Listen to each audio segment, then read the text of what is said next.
السلطان. نحن عبيد أعوذ من الشيطان الرجيم. بسم الله الرحمن الرحيم. دستور يا سيدي يا رجال الله مدد، سلطان الأولياء دستور مدد، يا صاحب الإمداد الكتب تسارف دستور. بسم الله الرحمن الرحيم. أطيعوا الله أطيعوا الرسول وأولي الأمر منكم.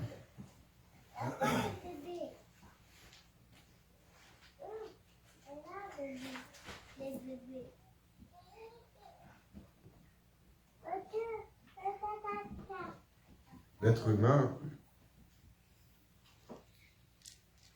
toujours, il aime paraître.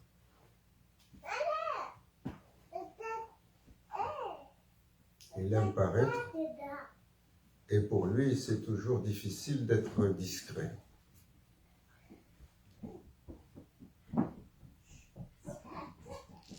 S'il a fait quelque chose de bien, s'il a fait quelque chose de grand, s'il a accompli une chose, il veut qu'on le sache.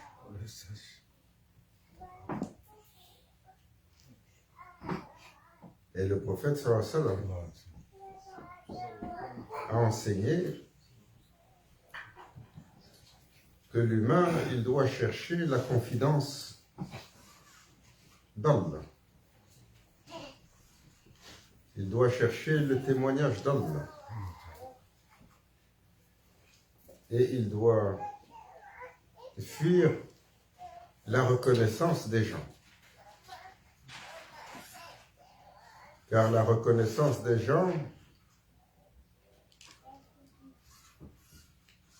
elle est à double tranchant.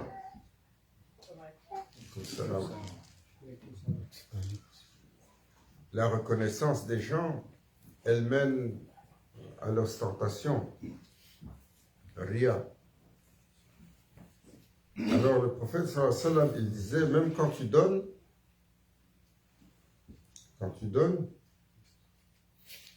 assure-toi que ta main gauche, elle ne sait même pas ce que ta main droite a donné.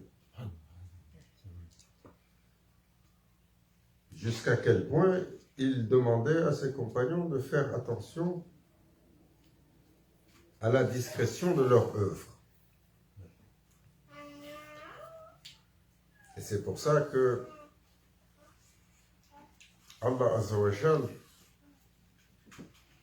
il a mis comme barème ceux qui sont élevés, ceux qui sont acceptés chez Allah, ceux qui valident leur ikhlas, leur sincérité, c'est ceux qui, anonymement, lorsque tout le monde dort, sont assis seuls avec leur Seigneur et leurs yeux se remplissent de larmes sans que personne ne voie ces larmes. Les yeux se remplissent de larmes par tawbah, par le repentir. Les yeux se remplissent de larmes par amour. Les yeux se remplissent de larmes par désolation. Et les yeux se remplissent de larmes par nostalgie. Car le serviteur, il est nostalgique de la présence de son Seigneur.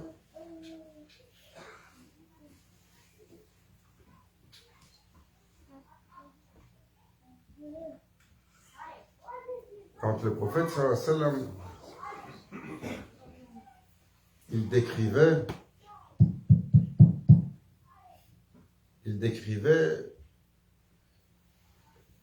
l'arrivée des serviteurs de Jannah.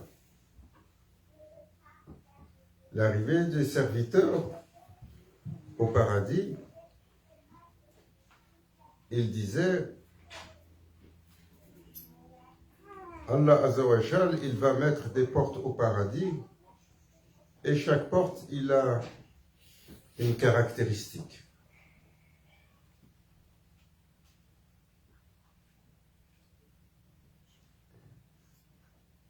Bab Rahma, la porte de la miséricorde, pour ceux dont le cœur, l'archétype principal qui a coulé à profusion et qui a vraiment excellé chez eux, la Rahma, la miséricorde.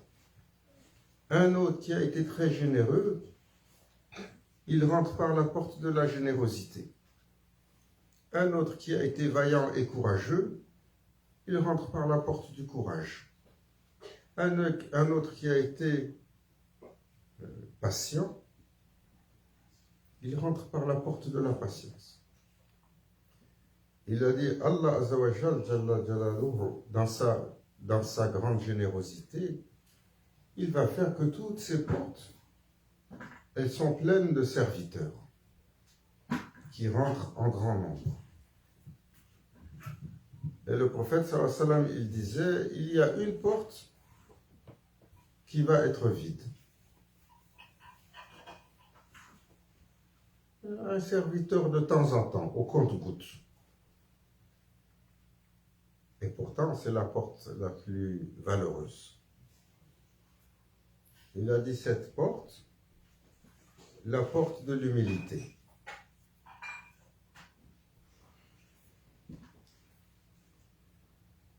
Humbleness is so difficult. Cette humilité, elle est si difficile à acquérir.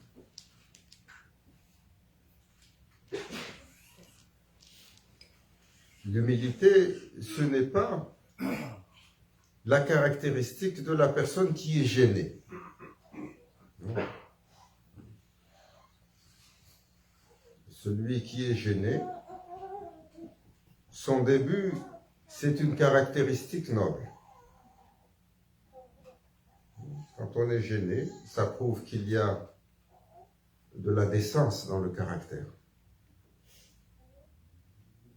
Comme Sayyidina Othman ibn Affan, il était d'une décence qui a fait gêner même le prophète sallallahu alayhi wa sallam.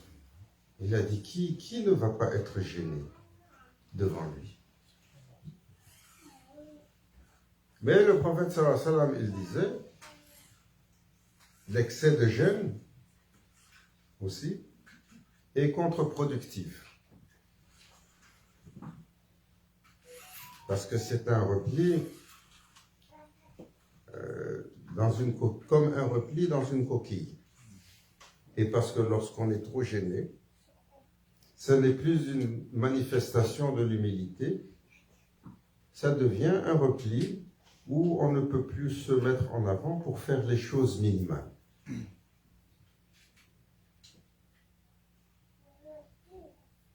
Alors, il y a toujours chez Allah des nuances, des subtilités que le serviteur, il doit attraper, il doit saisir.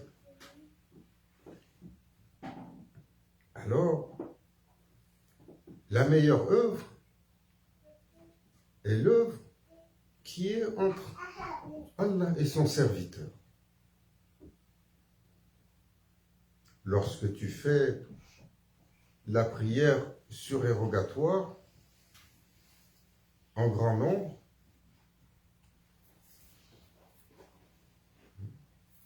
fais-la quand tu es seul chez toi, personne ne te voit.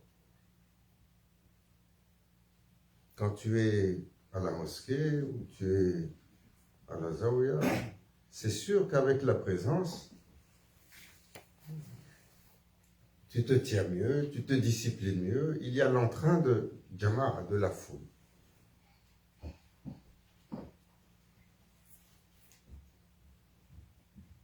Lorsque tu donnes le meilleur de toi, fais-le en intimité avec Allah. Lorsque tu donnes de ton bien et que tu es généreux sur la sadaqa ou tu es généreux sur la zakat, assure-toi que personne ne le sait.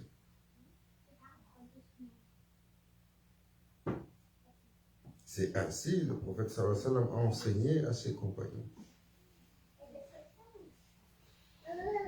Si tu es en service, que tu fais le bien pour autrui, que tu aides autrui, assure-toi de le faire anonymement. Un jour,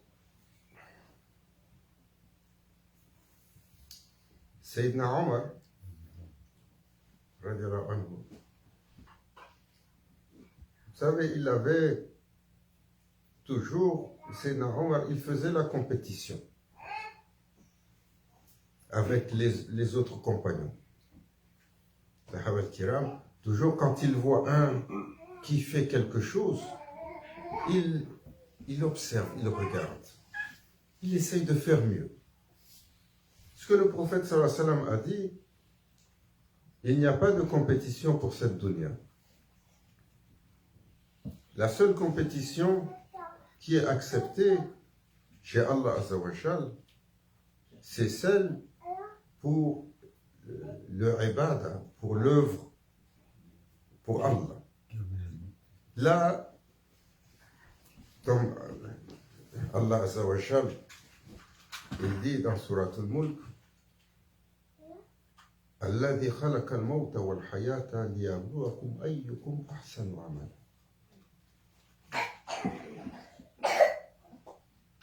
Il a créé la mort et la vie et leur implication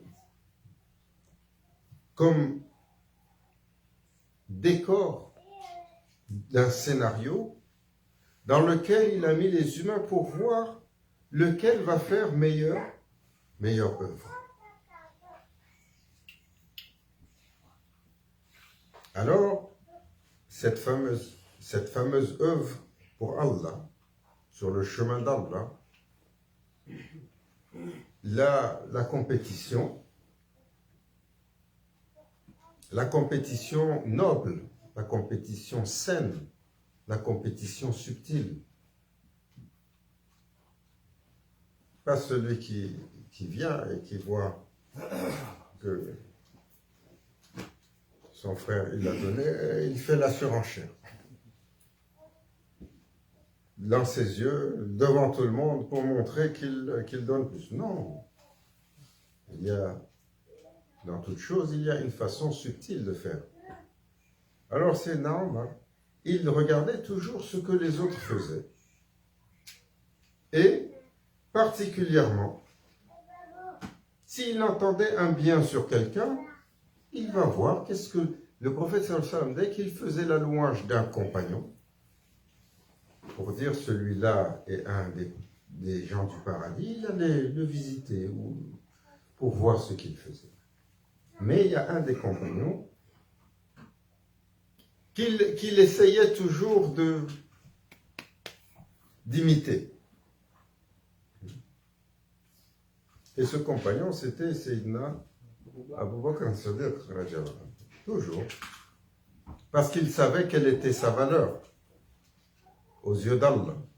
Il savait quelle était sa valeur pour le prophète sallallahu alayhi wa sallam. Parce que le prophète sallallahu alayhi wa sallam a dit à propos de Sayyidina Abu Bakr as-Siddiq, il n'est pas meilleur que vous par quelque chose, il est meilleur que vous parce que Allah a mis dans son cœur. Si vous prenez son iman et vous prenez le iman de tout le reste de la création, son iman est plus lourd. Subhanallah, as-Siddiq, le véridique. Alors, un jour, il observait et il a vu que Sayyidina Abu Bakr as-Siddiq,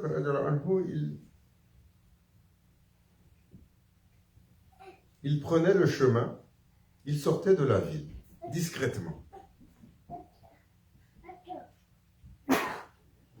Il a remarqué que très souvent, tous les 2 jours, il sortait discrètement de la ville. Quelques heures, il revenait. Alors, après un certain temps, il l'a suivi. Et il a vu qu'il allait dans un village pas loin, autour de la ville. Il rentrait dans une maison.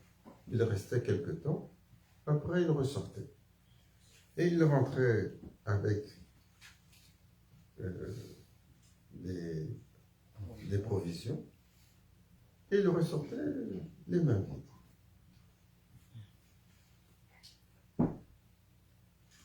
Et finalement, un jour, c'est Abu Bakr as-Siddiq, il a arrêté de faire ça. Comme il était curieux, il est allé pour aller voir, peut-être il y a quelque chose là-bas qu'il faisait qui est si méritoire. Il est allé dans cette maison, seul, par la suite, et il a trouvé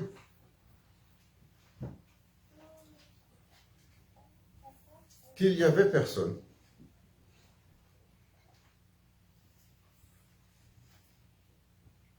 Alors, comme il y avait des voisins, il a posé la question.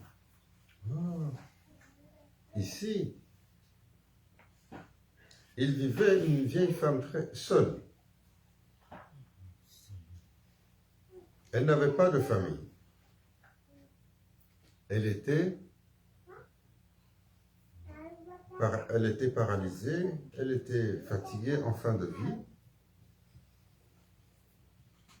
Et quand elle a été dans le besoin, parce qu'il n'y avait plus personne pour veiller sur elle, quelqu'un, il venait régulièrement veiller sur elle, quelqu'un qu'on ne connaît pas.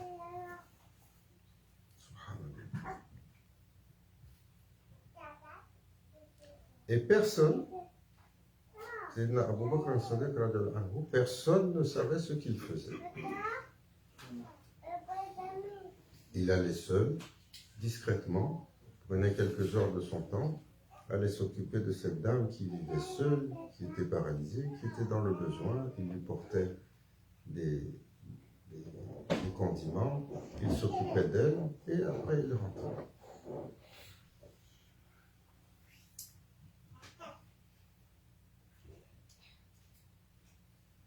Plus tard,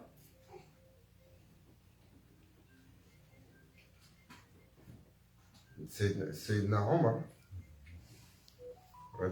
quand il est devenu khalifa, on l'a surpris la nuit. Qu'est-ce qu'il faisait?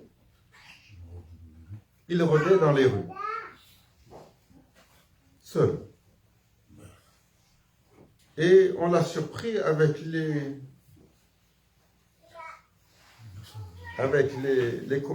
condiments, avec les denrées sur l'épaule. Il cherchait les gens qui, sous son autorité, étaient dans le besoin. Et s'il trouvait quelqu'un qui était nécessiteux dans la rue, il distribuait sans que personne ne sache.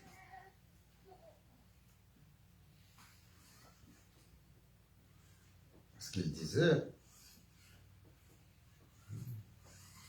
ça c'est les gouvernants, les Khulafa Rashidoun, à l'unanimité, une guidance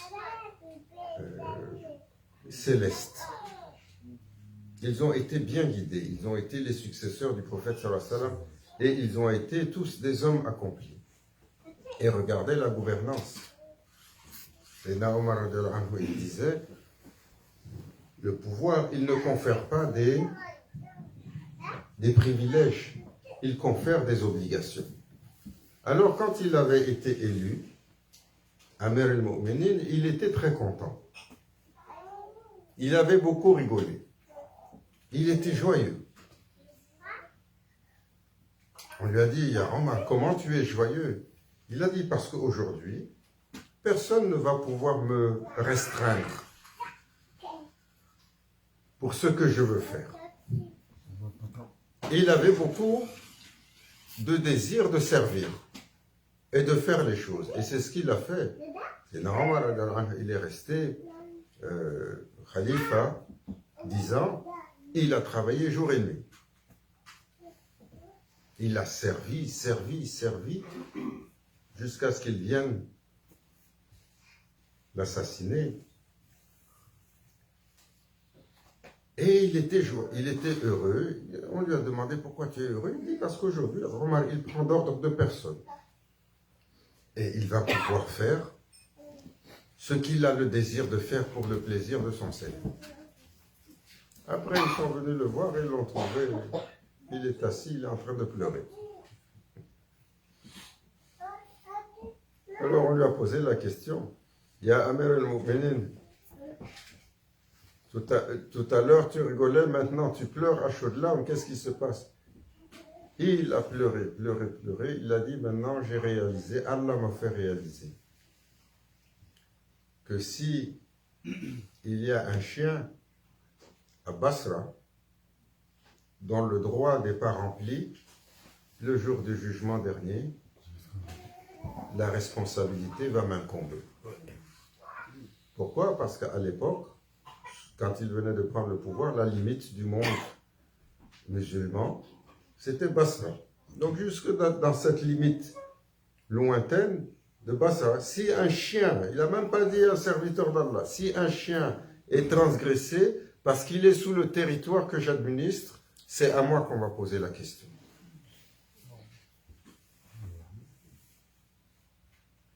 Et donc, il était tellement méticuleux à travailler, il était tellement méticuleux à œuvrer, jour et nuit, et à s'assurer que quand il faisait une œuvre,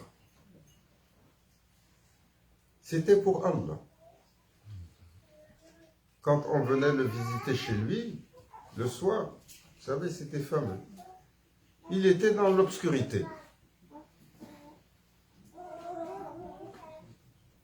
Après une certaine heure, quand il avait fini de travailler pour Dawla, pour l'État, dans sa fonction, et qu'il était avec sa famille, il était dans le noir.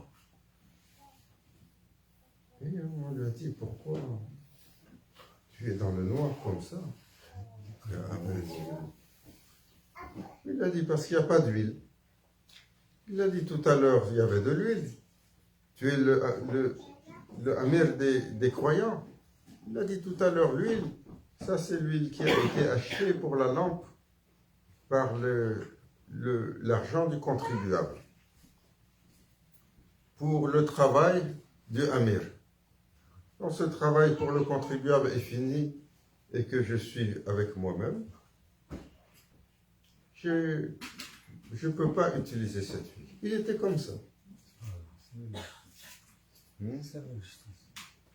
Ah, c'est ça la justice, bien sûr. Mettre chaque chose à sa place. Vous imaginez, on va demander à un de nos raïs aujourd'hui d'éteindre la lumière parce que quand il n'y a pas de courant dans toute la ville, tu regardes le palais présidentiel, même la cabane du chien est éclairée.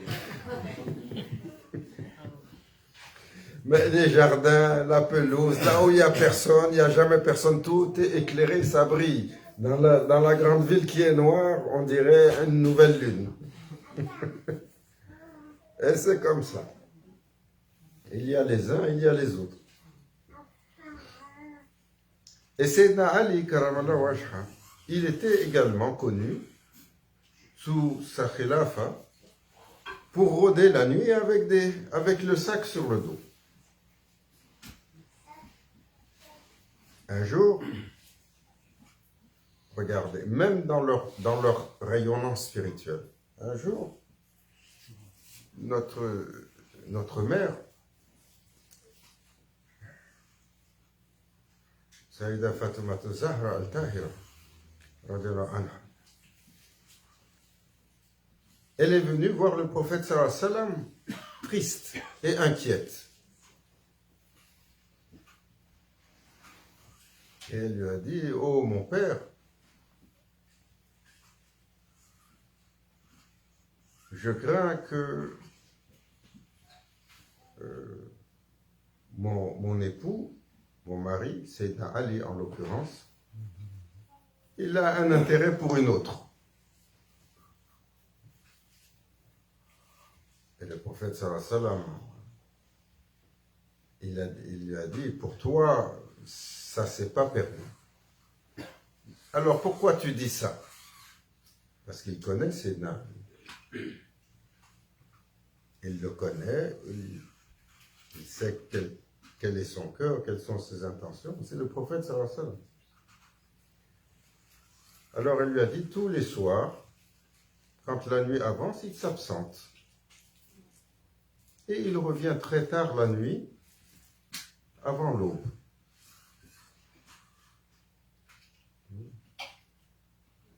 Et comme elle a la bienséance, qu'est-ce qu'elle fait?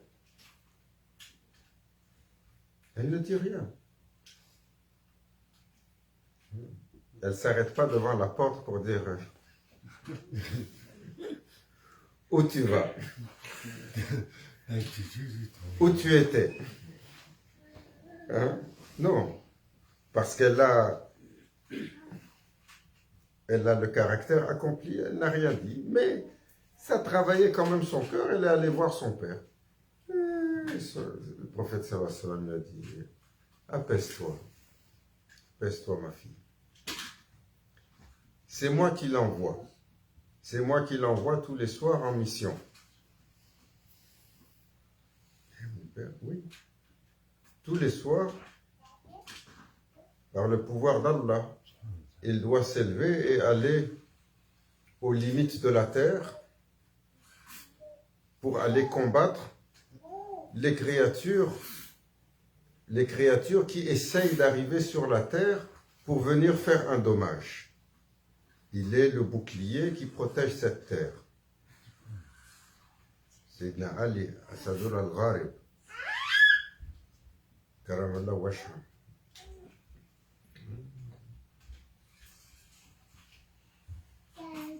Jamais vous avez entendu Sayyidina Ali anhu, faire avec prétention dire ce qu'il faisait la nuit. Il apparaissait si humblement, pourtant c'était, on dit, sur un champ de bataille, il pouvait terrasser 300 personnes. Il avait une force inégalée chez les humains. On dit qu'il avait physiquement la force de 40 hommes. Et Allah a fait que son corps ne craignait ni le froid, ni la chaleur extrême. Son cœur était insensible au froid extrême et à la chaleur extrême. Alors on se pose la question, pourquoi est-ce qu'on l'a choisi pour aller aux limites avec le pouvoir d'Allah pour aller combattre ces créatures de l'obscurité? Malgré tout cela,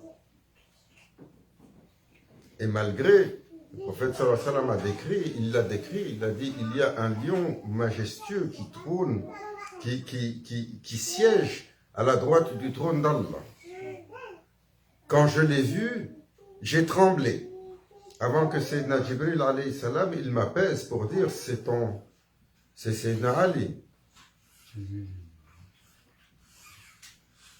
Et quand il allait au combat, hein, sur quelle monture il allait souvent au combat?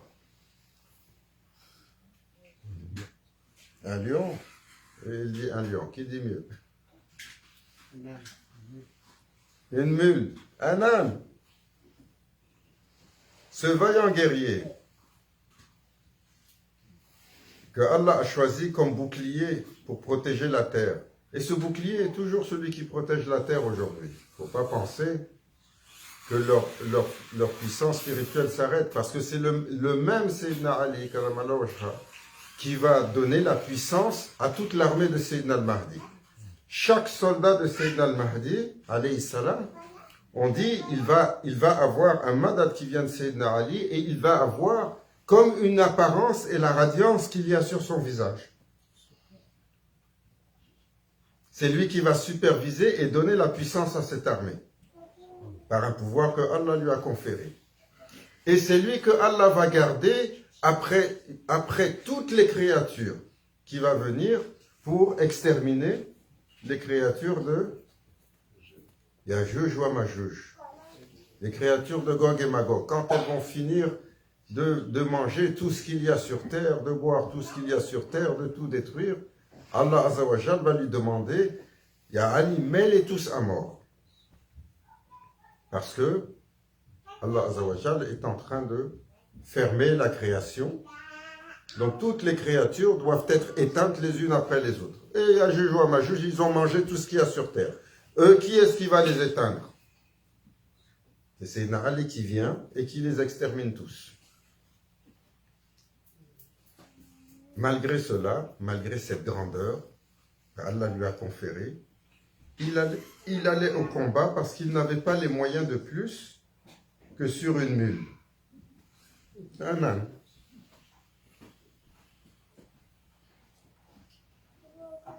Pourtant,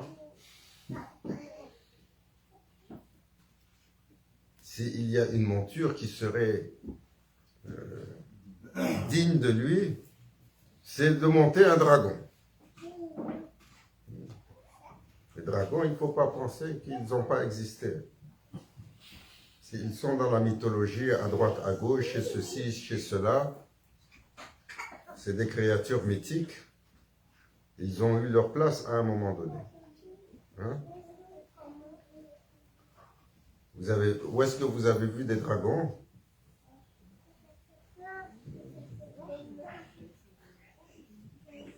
Vous n'avez pas vu le seif du prophète sallallahu alayhi wa sallam? Hein, ça c'est pour les gens qui disent, ah, vous ne pouvez pas avoir de représentation animale. Vous avez vu le sabre du prophète sallallahu alayhi wa sallam? Il avait plusieurs sabres. Il y en a deux d'entre eux, sur le manche, vous avez deux têtes de dragon qui sortent comme ça.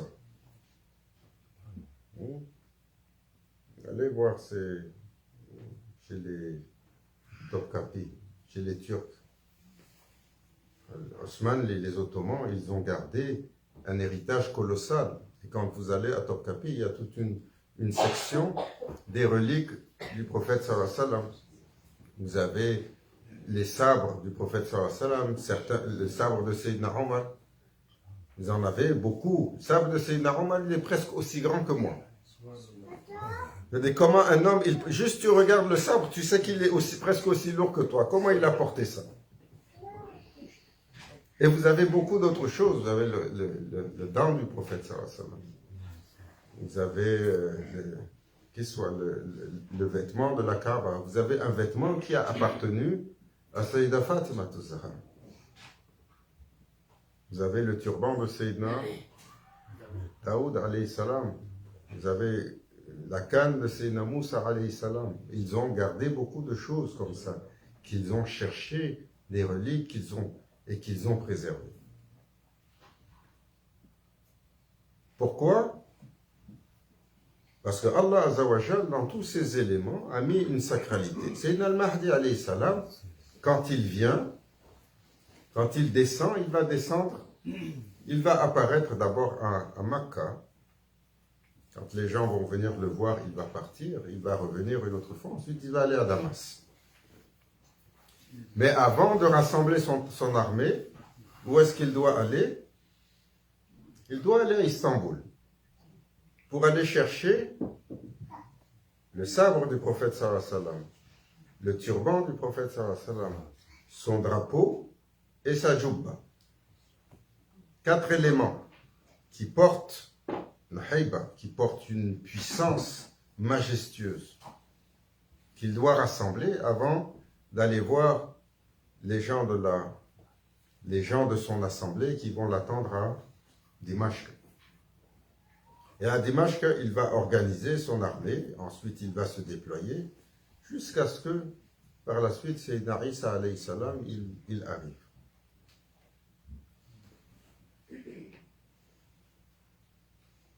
Qu'Allah Azzawajal nous habille de cette humilité qui nous fait si défaut. Qu'il fasse que notre confident soit Allah. Notre témoin soit Allah. Qu'il fasse que notre sincérité soit pure. que notre sincérité soit extrême, au point que nous soyons gênés, que les gens témoignent de notre œuvre.